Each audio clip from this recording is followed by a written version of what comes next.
Next பார்த்தீங்க அப்படின்னா கோவையில் வேளாண்மை மாநாடு பிரதமர் மோடி இன்று தொடங்கி வைக்கிறார். ஸோ கோவையில் இருக்கக்கூடிய கொடிசியா அப்படிங்கிற இடத்துல தான் இந்த வேளாண்மை மாநாடை வந்து தொடங்கி வைக்கிறாங்க.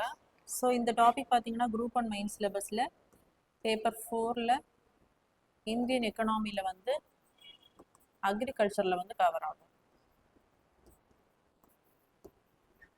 ஸோ இதில் பார்த்தீங்க அப்படின்னா இன்னைக்கு பிஎம் கிசான் திட்டத்தின் கீழ் 21வது தவணையை வந்து பிரதமர் விடுவிக்க இருக்கிறார். ஸோ இந்த பிஎம் கிசான் அப்படிங்கிற திட்டம் வந்து February 24,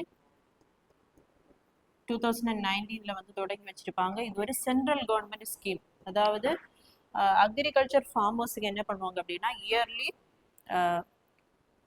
3 இன்ஸ்டால்மெண்ட், அதாவது 4 மந்த்துக்கு ஒரு வாட்டி 2000 rupees வந்து அவங்களுடைய அக்கௌண்ட்ல, அதாவது டைரக்ட் பெனிஃபிட் ட்ரான்ஸ்ஃபர் டிபிடி மெத்தட்ல என்ன பண்ணுவாங்க அப்படின்னா அந்த ஃபார்மருடைய அக்கௌண்ட்டுக்கு இந்த 2000 rupees வந்து டோட்டலாக 6000 rupees வந்து சென்ட் பண்ணிடுவாங்க. ஸோ முதலாக இந்த திட்டம் வந்து எங்கே தொடங்கி வைக்கப்பட்டிருக்கும் அப்படின்னா உத்தரப்பிரதேசத்தில் இருக்கக்கூடிய கோரக்பூர் அப்படிங்கிற இடத்துல தான் இந்த திட்டம் வந்து முதலாக தொடங்கி வைக்கப்பட்டிருக்கு.